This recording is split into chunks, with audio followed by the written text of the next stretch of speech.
hoy se dio una reunión interbloque de todos los legisladores de Cambiemos, de los distintos partidos que conforman Cambiemos, y allí se habló de los resultados, por supuesto, de las PASO y de cómo ver el futuro de ahora más al 27 de octubre. Todo eso lo vamos a preguntar a Jorge Enríquez, diputado nacional de Cambiemos. Muchas gracias por estar aquí. Buenas noches. Gracias por haberme invitado. Y la pregunta en esa reunión, ¿no?, en la que se vieron todos después de las PASO, todos, en lo absoluto, ¿se dieron reproches? ¿Se tiraron facturas? No.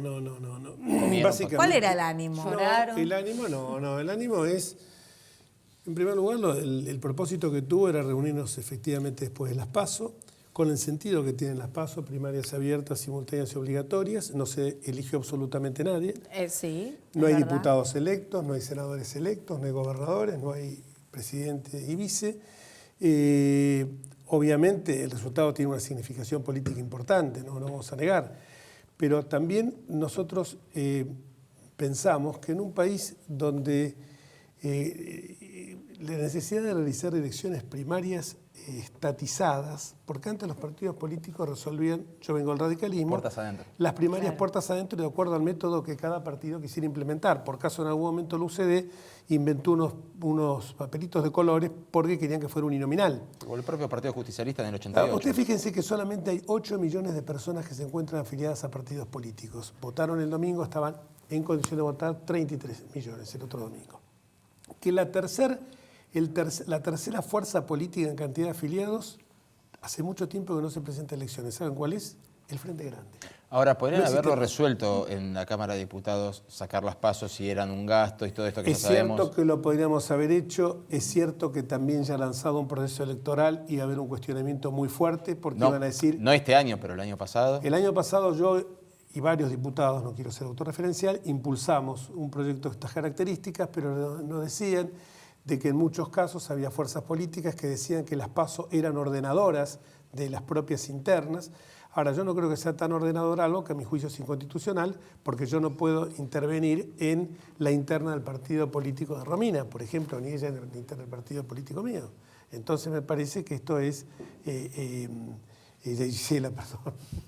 No sé por qué. Pero entonces... Entonces, ¿cómo fue el clima? Claro, a mí me cuesta creer que no hubo reproches El hoy clima, básicamente, nosotros hicimos hincapié en la necesidad de fortalecer la institucionalidad, volviendo a este tema de que no se eligió nada. Me parece horroroso cuando está hablando de transición, porque transición evoca necesariamente el paso de un gobierno a otro, que hay un presidente que está electo, que está en funciones, que él tiene todo nuestro respaldo. Queremos generar una certidumbre política, que hubo un vendaval el día lunes, porque los mercados internacionales, esto hay que decirlo, y esto no es ningunear a nadie ni estar tratando de tener un aprovechamiento político. Los mercados realmente tienen una fuerte desconfianza en el kirchnerismo, porque pruebas al canto los 12 años que pasaron, digamos que con un ministro de Economía, hoy candidato a gobernador de la provincia de Buenos Aires, y doy datos de la realidad. Por Dios que nadie lo interprete como que estoy haciendo campaña política. Ese candidato decía... La seguridad jurídica, un concepto horrible. Cualquiera de nosotros va a invertir en un banco, en algún lugar, donde digan que la seguridad jurídica es un concepto horrible, quiere decir que acá pongo la plata y me la manoteas en cualquier momento. Igualmente, Jorge, tengamos en cuenta que después con el avance de los días se estabilizaron un poco los mercados. Sí. El nuevo ministro de Economía, de Finanzas, llama a los economistas de la oposición, se reúnen. Hubo conversaciones entre Alberto Fernández y Mauricio Macri. Entonces, creo que hay en todos los ámbitos políticos al menos gestos para garantizar la estabilidad del país en el marco institucional y también, por supuesto, en el económico. A lo que voy yo, de puertas para adentro de Cambiemos.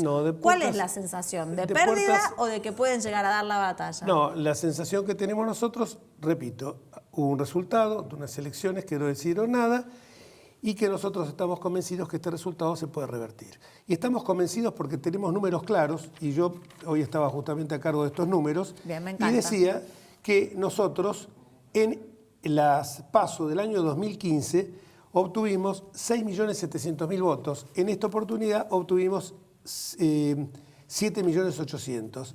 El Frente para la Victoria obtuvo 8.700.000, pero hay que sumarle al Frente para la Victoria los 4.600.000 que obtuvo una, que era la fórmula, que era Massa, más de la Sota, que esto excede largamente los 13 millones. Obtuvieron 11.600.000. ¿Y sabe por qué yo hago esta diferencia? Porque hay también un componente dentro del voto de una que pertenecía al extinto caudillo y gran dirigente político cordobés, Juan Manuel de la Sota.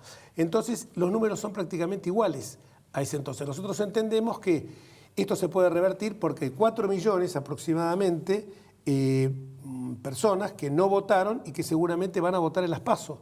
En las PASO, perdón, en la primera vuelta. No, pero un fuerte componente puede ir a votarnos a nosotros. De eso estamos absolutamente convencidos. ¿Por qué? Porque nosotros, hoy lo hablábamos en el bloque, es absolutamente de necio persistir en el error. Si nosotros recibimos un rechazo, que lo recibimos, aunque, repito, las PASO no decidieron nada, evidentemente hay gente que no supimos entender nosotros a la gente. No podemos ser tan soberbios de decir que la gente no nos entendió, porque nosotros de puertas para afuera solucionamos muchísimas cuestiones. Solucionamos el tema de 700.000 bonaerenses, y digo bonaerenses porque en todo el país se repite, tomo los números de la provincia de Buenos Aires, está conectado a la red local, 1 millón tienen agua potable, hemos asfaltado, se han construido rutas como no se construyen en los últimos 70 años en la Argentina, ahora, a un precio que es la mitad. Jorge, pero eso está cierto, claro. Está claro, ordenamos Ahora, la macroeconomía, pero eso no llegó a la gente. No, pero por No eso... llegó, cuando digo a la gente... ¿Qué pasó? Porque no la vieron venir. O sea, uno habla con cualquiera en la Casa Rosada y la frase es, no la vimos venir, porque es verdad, las encuestas todas se equivocaron, algunas más que otras,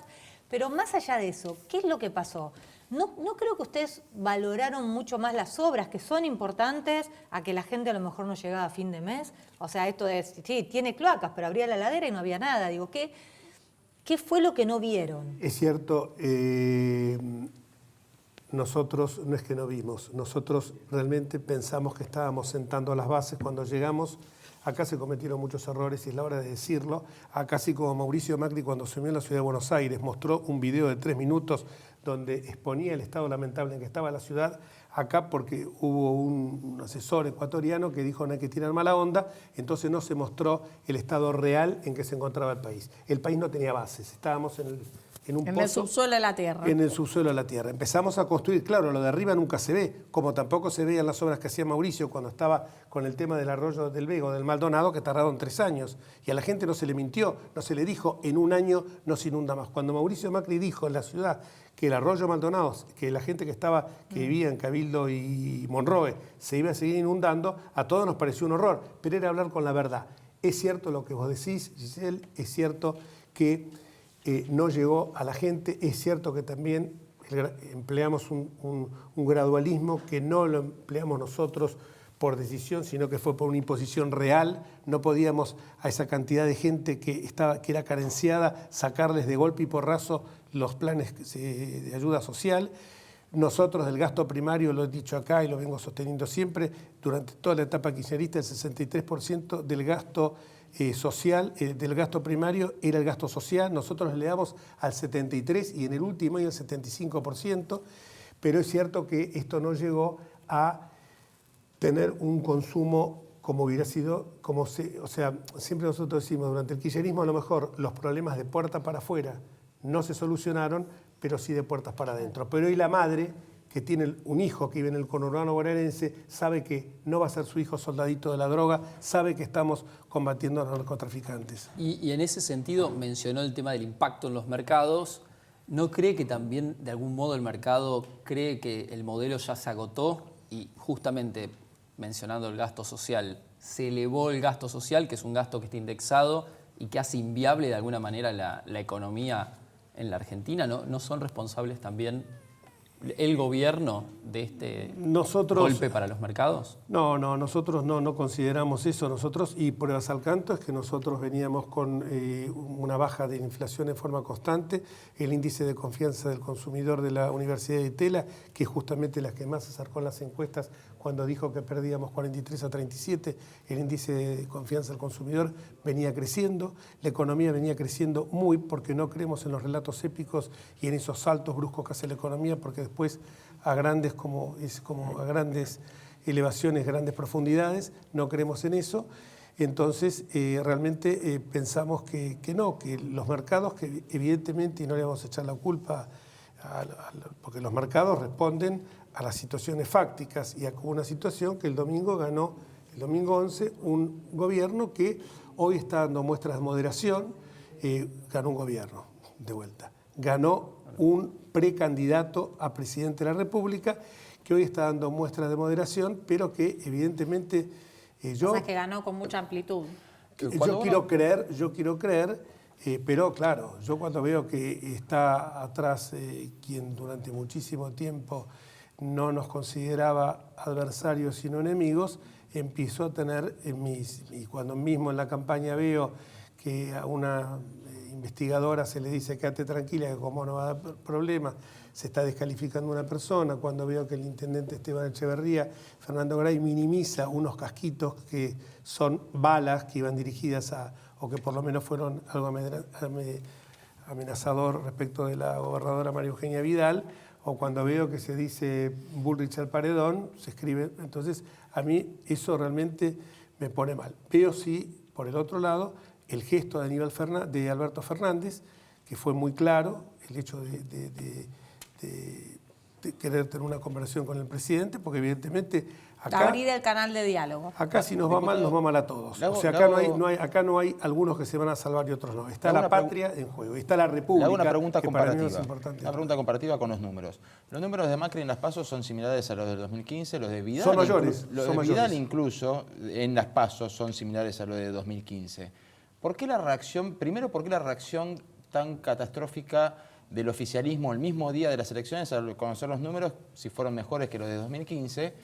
¿Y por qué, aunque no quiso hablar usted de pase de factura, recién se le escapó? Si le fue también en el 2015, los números son similares, ¿por qué a ese consultor ecuatoriano que se fue a Quito, hoy mejor que no vuelva? No, yo dije que el consultor se había equivocado a mi juicio, cuando dijo que no había que mostrar el Estado. Repitieron los números del 2015. El Estado 2015 del les fue Estado. bien. Sí, pero en el 2015 también jugaron otras Usted dice que el gradualismo fue un error. Yo creo que, a ver, el gradualismo, no, digo que el no haber mostrado el Estado del Estado, el Estado del Estado en el momento en que asumimos, fue, a mi juicio, un error. El gradualismo, obviamente, nosotros no pensamos tampoco, ni esto fue un cálculo optimista, no pensamos que la Reserva Federal iba a aumentar la tasa de interés y que iban de los mercados emergentes a ir dólares a la Reserva Federal. Tampoco pensamos que íbamos a tener una sequía que nos impidió que ingresaran al Estado 8.000 millones de dólares. Pero hoy nosotros podemos decir que tenemos reservas por 64.000 millones de dólares. Y cuando llegamos al gobierno, tomando las reservas líquidas, estábamos en menos 6.000 millones de dólares. Ahora, Jorge, ¿no es un poco naif pensar que 2 meses antes de las elecciones, proponiendo un paquete de medidas que nunca se hicieron, hacerlas ahora, la gente va a cambiar su voto? Las medidas tienen como propósito suavizar lo máximo posible el impacto en los ingresos reales y la capacidad de consumo con motivo de la devaluación de la moneda y de la inflación.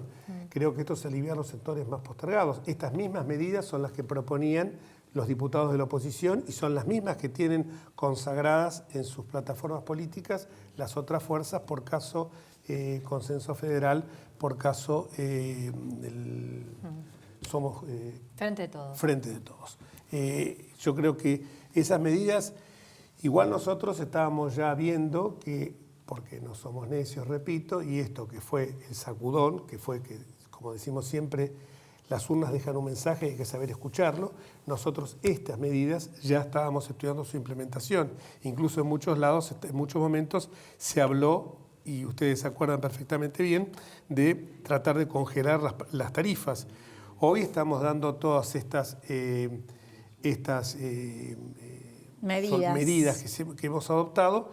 No tienen propósito electoral, sino que son aliviar los sectores más postergados. Como haber escuchado a la gente. Es haber escuchado a la gente, por un lado, y la verdad, esto no me quiero meter con el tema de los gobernadores, pero yo digo, los gobernadores han tenido, cuando llegamos al gobierno nosotros, 20 provincias estaban en rojo, hoy todos tienen superávit, hoy tenemos un auténtico federalismo que es un Estado nacional pobre y y provincias ricas. No se pueden quejar porque en muchos casos hasta los intendentes de algunas ciudades de todo el país hicieron un festival con esto. Porque cuando se quejaban de las tarifas, en muchas ciudades, dentro del componente tarifario, de la tarifa de la luz o del gas, de la cooperativa o de lo que fuera, estaba, por ejemplo, la tasa por cementerios. Jorge. Esto lo hacían porque evidentemente enmascaraban dentro de la tarifa de la luz, que si no la pagas te la cortan, una tasa que si la querían cobrar tenía que ir a una ejecución fiscal, con toda la demora que una ejecución fiscal como abogado nosotros sabemos que... Diputado, tengo que cerrar, pero antes le quiero preguntar. Usted dijo que no son de discursos épicos. Para nada. ¿Y de campañas épicas para entrar en el balotaje? Tampoco, lo vamos a hacer como lo hemos venido siempre, defendiendo convicciones, defendiendo valores y hablándole a la gente con la verdad y yendo casa por casa a explicarles cuál es lo que hemos hecho nosotros y por qué se tomaron decisiones en un momento, porque había que generar los cimientos de un edificio para que el edificio no sea un castillo de naipes. Porque es muy lindo el discurso épico de poner a la gente la plata en el bolsillo, pero después de dejar un saldo en cuenta corriente de la cuenta monetaria de menos 6% del Producto Bruto Interno. El tema es que en la construcción de esos cimientos que usted dice también hay que Claro, conseguir pero votos. ¿sabe lo que pasa? Nosotros estamos dejando 62.000 millones de reservas hoy y a nosotros nos dejaron menos 6.000 millones. La bomba nos explotó a nosotros. La ventaja que tienen los gobiernos es que después pueden hacer populismo con lo que otros gobiernos han ordenando las finanzas. El tema es que a diferencia del 2015, el peronismo ahora está unido. Ustedes tienen los mismos votos, pero el peronismo ahora está unido. Se unió. Están todos juntos. Tenemos que cortar. Nosotros también tenemos peronistas. ¿Sí? Y no, hay mucha gente que viene del peronismo que está con nosotros, Cristian Ritondo, Álvaro González, claro, Diego son Santilli, históricos, que la son pata todos. peronista. No, que es un peronismo racional y es un peronismo realmente que cree en el sistema. Gracias, diputado, No, por el estar aquí agradecido con soy yo. nosotros. Vamos a un corte, enseguida regresamos.